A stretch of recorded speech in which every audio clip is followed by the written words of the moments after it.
Aujourd'hui, j'étais en train de terminer toutes mes tartes que j'ai à faire, mes pâtes. J'ai calculé que j'ai 34 pâtés ou tartes que je peux faire. S'il me reste de la pâte, ben, je vais voir qu'est-ce que je fais avec ça. Je peux la conserver. Donc, je vais vous montrer ça. J'ai tout préparé mes petites boules pour pas en perdre. Puis, bien calculer mes choses. Fait qu'ici, on a 24 boules. Ça veut dire, pas vrai, 24 tartes. Parce que j'ai mis le dessous et le dessus. Il faut que je le calcule, hein, sinon j'en manque. Je pourrais en faire d'autres, là.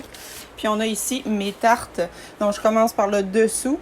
Je vais mettre ma garniture. Puis après, je vais effectuer toutes les dessus. Fait qu'il va y avoir aux fraises et rhubarbe, il va y avoir au bleuet, il va y avoir aux framboises, il va y avoir aux cerises. S'il me reste des pâtes pour des tartes, je peux en refaire aussi sans problème, mais j'ai déjà des confitures aux fruits de fête. Donc mûres, fraises, framboises, bleuets. Fait que ça aussi, je pourrais les utiliser pour les tartes. Donc ça fait des grosses préparations, mais tout faire ça en même temps, c'est génial, là. Ça se fait quand même assez bien. Puis, tant qu'à faire une tarte, puis faire beaucoup de tu sais, salir, puis tout ça, ben autant bien tout faire les sortes.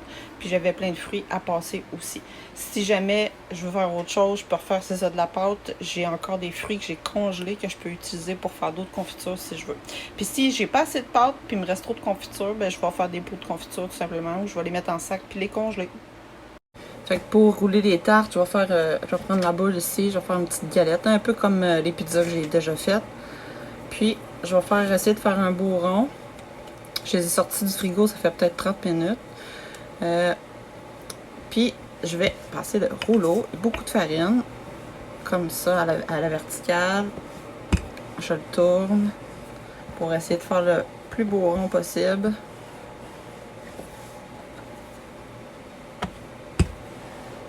Et là, je devrais être correct. J'en aurai assez pour mettre dans mon pâté, dans mon moule. Je vais enlever le surplus de farine. J'essaie de le centrer le plus possible. Puis là, je vais venir appuyer un peu partout pour que la pâte soit collée après mon moule, puis qu'elle tombe pas, puis qu'elle bouge pas. Puis après de rebord. Voilà. Oups! Je peux pas le montrer de même. Que ça a de l'air. Fait que c'est pas obligé d'être parfait, hein. On s'en fout de ça, là. C'est pour mettre des tartes. La pâte est super bonne en passant. C'est la recette de Crisco. Faite avec du Crisco aussi. Donc, ce que je vais faire 12 tartes avec le dessus. Parce que je dois m'en aller, j'ai un rendez-vous. Fait que, puis je vais continuer le reste plus tard. Je vais commencer avec mon mélange aux cerises. Comme vous pouvez voir, il est figé. C'est parce qu'il y a de la gélatine. Ça se conserve plus longtemps. Fait que je vais venir le mélanger avant. Puis je vais mettre dans mes tartes. Si il me reste des tartes que je peux remplir, parce que j'en commence 12, je vais y aller avec fraises et rhubarbe. C'est les deux que j'ai le moins. Fait que je vais les remplir. Puis après ça, je sais que j'en ai en masse pour le reste. C'est le tout. C'est sûr que là, c'est froid, hein? Mais ça va être facile à remplir les tartes. Une fois que j'ai laissé des gros morceaux de cerises aussi. J'aurais pu le réchauffer un peu. Là, ça aurait peut-être été plus facile à mettre. Une fois que je vais venir ajouter dans ma tarte le mélange jusqu'au 3/4 à peu près. Je vais venir l'écraser dans le fond.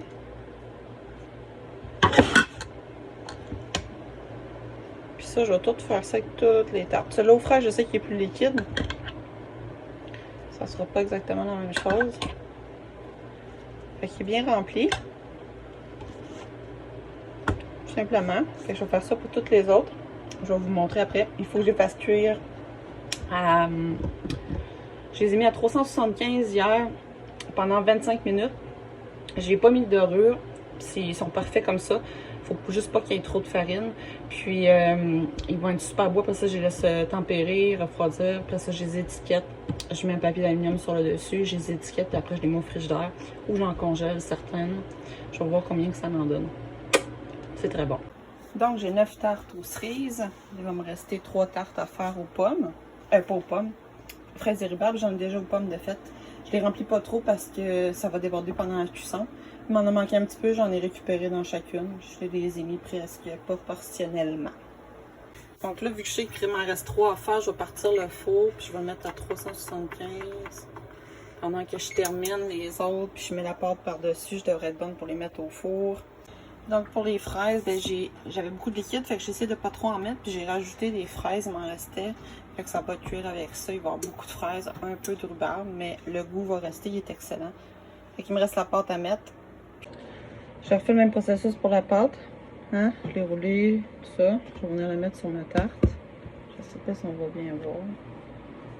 Je vais venir...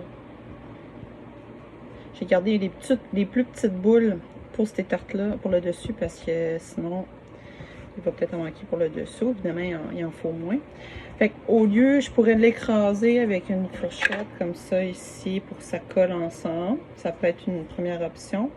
L'autre option, j'aime bien ça, on pourrait ensuite couper avec un couteau tout l'excédent, garder la pâte pour faire soit des pêtes de sauce, des affaires de même. Moi, ce que j'ai fait, c'est que je l'ai plié tout simplement les rebords comme ça, pour toutes les mettre ensemble, pour pas le couper, pas perdre de temps. Ben, c'est aussi long, mais c'est juste qu'il n'y a pas de perte, c'est bien collé. Il va me rester à faire des trous sur la tarte. Et pour ça, je vais prendre... Ah, j'ai oublié, c'est vrai, quand je mettais la pâte, il fallait que je fasse des petits trous avec ma fourchette. J'ai oublié. En tout cas, j'espère que ça ne changera pas grand-chose. Sur le dessus, je vais juste prendre ma fourchette, puis je vais faire des petits trous comme ça.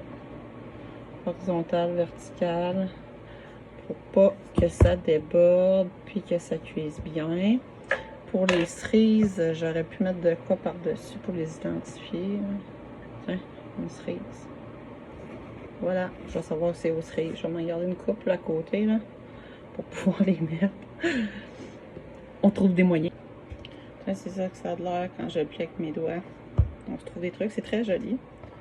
Puis je vais pousser vers l'extérieur, pousser vers l'intérieur, les deux pâtes. Puis tout venir de mettre sur le rebord, tout simplement. Je mets ma petite cerise, puis mes trous. Bref, en train d'oublier mes trous. C'est important. Voilà. J'ai oublié mon chien dehors, vous voulez le chercher? Oups! C'est parti, je mets ça au four, je vous montre. Salées, sont toutes comme ça. Elles sont super belles. Puis, fraises, ben j'ai mis un petit morceau de fraises, tu sais. J'ai pas fait ça pour ceux aux pommes, mais c'est pas grave. Fait que 25 minutes au four, 375, puis je vais les surveiller quand même entre-temps. Je vais me mettre un timer, puis entre-temps, je sais pas, je vais avoir le temps d'en préparer d'autres parce que j'ai un rendez-vous pour l'ergo. Non, c'est pas vrai, c'est la physio aujourd'hui pour ma convention. Fait que je vais peut-être en faire ce soir à la place. Ça a débordé hier puis ça a brûlé. J'espère que ça fera pas trop de dégâts. Fait que c'est ça que ça a de l'air. Puis finalement, ben, il en rentre juste 12 parce que j'ai juste une grille dans mon four. C'est supposé être prêt. Ah, c'est pas pire. C'est très beau. C'est pas trop grillé. Par exemple, je pourrais le laisser encore un petit peu. Là, ben, les fraises, on les voit bien. Je suis contente. On peut les différencier plus facilement. Fait que là, je vais les sortir, les laisser refroidir. Puis je vais en refaire plus tard. Voilà! Je suis bien contente. C'est ce que ça a de l'air, celle aux fraises, aux cerises. Puis pas trop les faire cuire comme ça s'il y a des gens qui veulent les recuire après, les réchauffer. Moi je les mange froides personnellement, là, mais il y en a qui mangent ça chaud. Ce matin j'étais en train de terminer les dernières tartes. Puis là je vais manquer de pâte. Donc aux fraises rhubarbe, toutes les framboises. Ce que vous voyez c'est la gélatine. Ce que je me suis rendu compte c'est qu'elle restait sur le dessus du plat quand je le faisais. Je l'avais enlevé une bonne partie. Parce que sinon, ça fait trop de liquide une fois chaud.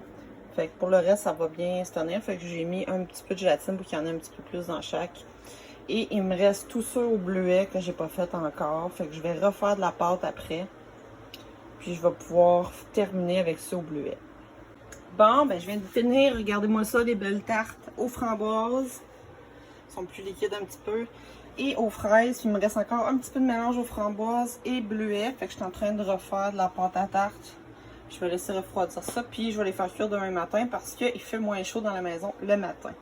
Fait que je suis bien contente, ils sont pas trop sucrés, ils sont super bonnes. Les framboises, je les ai pas encore goûtées, mais le mélange est très bon. Fraises, j'ai goûté avec ma mère hier et cerises, c'était super bon aussi. Ils sont pas trop pleines, fait que tu sais, c'est vraiment une portion ou deux, là, tout simplement. Puis ça se congèle bien, puis ça se donne bien. Puis les framboises, ça, je vais te dire, c'est toutes les framboises que j'ai cueillies, les framboises sauvages. Fait que, puis dans mon jardin, j'en ai aussi. Fait que voilà!